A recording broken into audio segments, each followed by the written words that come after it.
Minister, we've seen during COVID, which is ongoing, the importance of laboratory scientists. And a number of months ago, them same laboratory scientists had to come out and strike in relation to pay parity. So what steps are you taking in relation to resolving this issue? Minister. Thanks very much for raising the issue. And can I say that, like you, I really do respect and acknowledge the huge work that the medical scientists have done and continue to do. Following the strike action on the 18th and the 24th of May, Health Management and the MLSA attended an exploratory engagement at the Labour Court. That was on the 25th of May.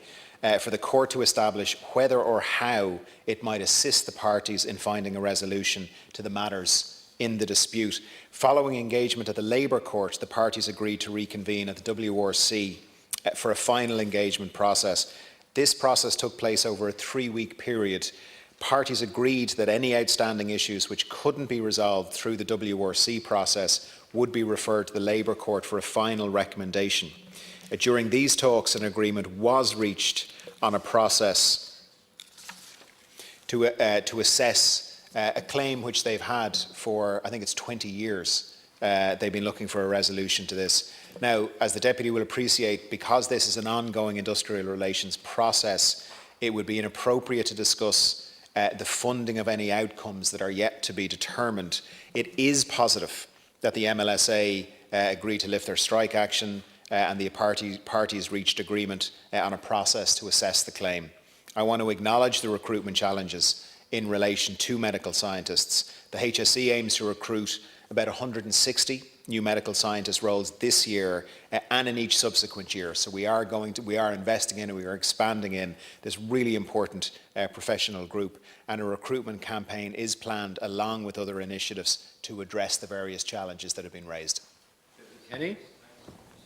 And I do welcome, that a settlement may be possible in relation to the ongoing discussions. And these laboratory scientists have been waiting for over 20 years in relation to pay parity. And some of their colleagues that do similar work were paying or getting more, like 8% more than them. So they were very, very patient indeed. And it was hugely popular publicly in relation to the strike itself. Obviously the laboratory scientists did not want to be on strike, but they were compelled to go on strike because of that issue around equal pay for equal work. So it's really, really important that this is resolved, not only the pay issue, but other issues, which I'll allude to in the next part of the question. Thanks, Deputy. Yeah, there were various parts to this.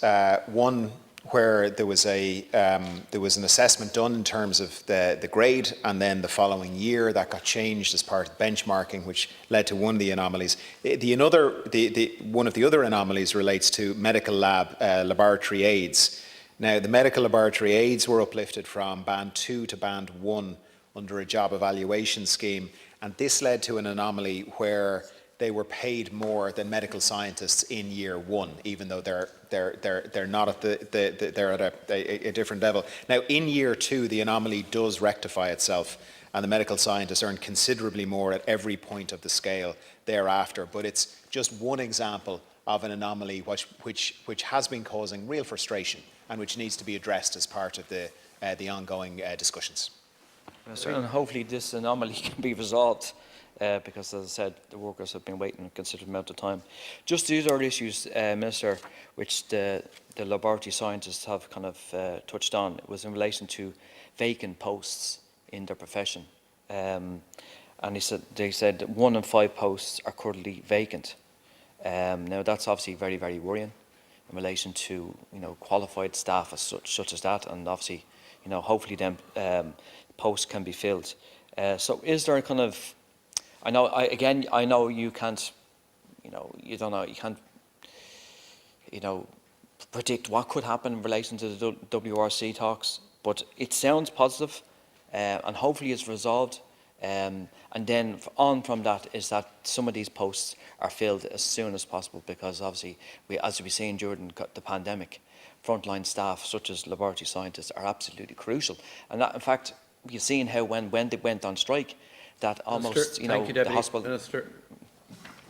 Thanks very much, Deputy. And yes, there is a pressing need to hire a substantial number of additional medical scientists. So the workforce at the moment stands at a little over 2,100 whole-time equivalents. However, the HSE has done an analysis of the numbers that need to be hired, and what they've projected is a requirement to recruit nearly 400 this year, because there's a lot of posts, a lot of replacement posts need to be filled. So the HSE is estimating a need to hire 400 this year, and then an additional 160 every year after that. The Chief Clinical Officer, Dr. Henry, as well, is leading a piece of work looking at the future direction of this. You know, as we invest more in technologies, as genetics and the various scientific disciplines become more and more and more to the fore, we're going to need to build out and continue to invest in the profession and in this workforce.